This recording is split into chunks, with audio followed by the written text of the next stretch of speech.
पूरे उत्तराखंड में जो बरसात के कारण आपदाएं आ रही हैं और यह हर वर्ष आती हैं, लेकिन क्या कारण है कि सरकार हर बार इन्हें फिर आपदा के बाद उपेक्षित छोड़ देती है और आपदा में काफ़ी मोटा पैसा इन पर लगाया जाता है, उसके बावजूद ये स्थिति नहीं सुधर पा रही है। देखिए, आपदा ही एक ऐसा कारण है जहाँ की जो सरकार में निकम्मे और भ्रष्ट अधिकारी बैठे हैं उनके खाने पीने का इंतजाम ऐसा हो जाता है जिसकी कोई पुष्टि नहीं होती।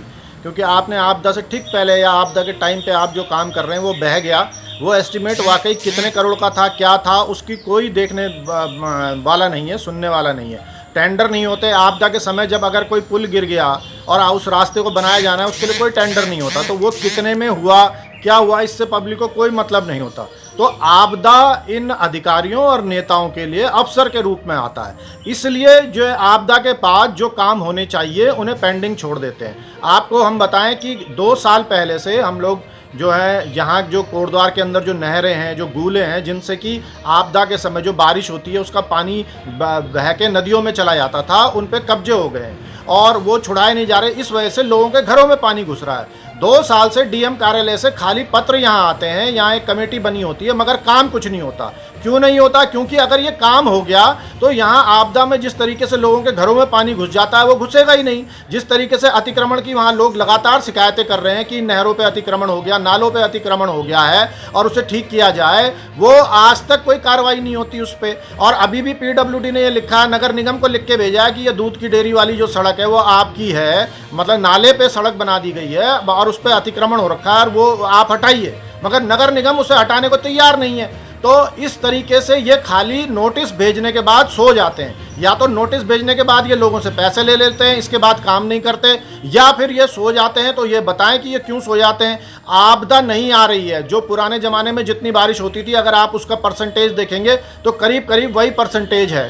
तो मगर क्या है कि जो हमने नाले खाले कब्जा दिए हैं, वो जो बाढ़ का पानी आ रहा है, जो नदी का पानी आ रहा है, वो नदी बोल रही है कि भैया ये मेरा रास्ता है, मेरा रास्ता खाली करो। मगर अधिकारियों ने अपने काम के लिए, आपदा में अवसर ढूंढने के लिए रास्ते खाली नहीं किए, जिस वजह से जो है ये भयावह रूप मिल रहा है, जिसमें लोगों की डेथ भी हो जा रही है। इसके लिए हम नेता और जो हम अधिकारी हैं इस तरीके के जो लापरवाही कर रहे हैं कामों में, हम सब जिम्मेदार हैं।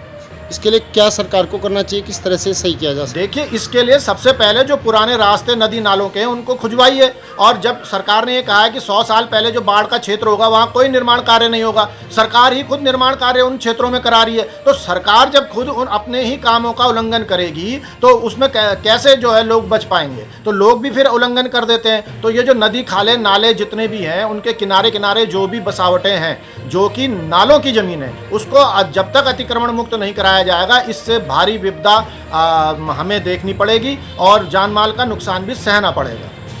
अभी हाल ही में कोटद्वार में जो कोडिया क्षेत्र है उसमें बार बार घरों में पानी घुसने की घटना है, जबकि 2016 की आपदा के बाद से वहाँ के स्थानीय जो प्रतिनिधि हैं, पार्षद वगैरह हैं, ये यहाँ के बड़े प्रतिनिधियों से मिले।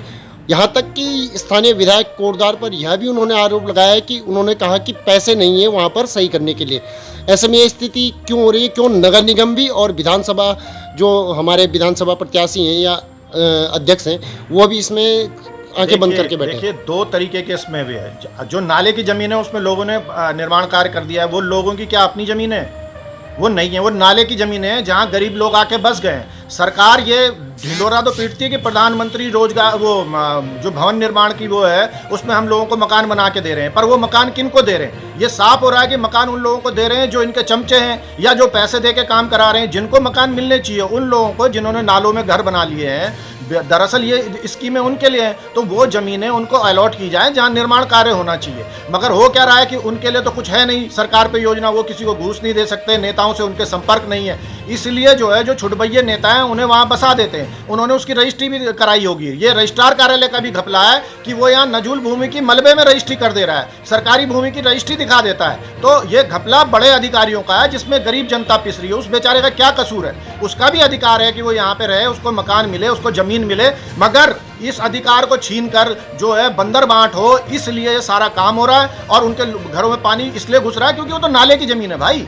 तो नाले की जमीन में कोई नेता ये नहीं कह रहा कि अतिक्रमण मुक्त करा के इन लोगों को कहीं साफ जगह पे बसाया जाए, जो पट्टे की जमीन इन लोगों के नाम की जाए। पट्टे की जमीन किन लोगों के नाम की जा रही है ये देखा जाना जरूरी है, किन लोगों को विस्थापित किया जा रहा है ये भी देखा जाना जरूरी है। तो यहाँ तो मदमस्त हो रखा है, नियम कानून टूटे हुए हैं, इसलिए सारे काम होते हैं। और इसमें एक और खतरनाक बात यह है कि जब ये होता है तब तूफान उठता है, उसके बाद ये शांत हो जाता है। अगले साल जब तक बाढ़ नहीं आएगी तब तक कुछ नहीं होगा, ये हमारा चैलेंज है।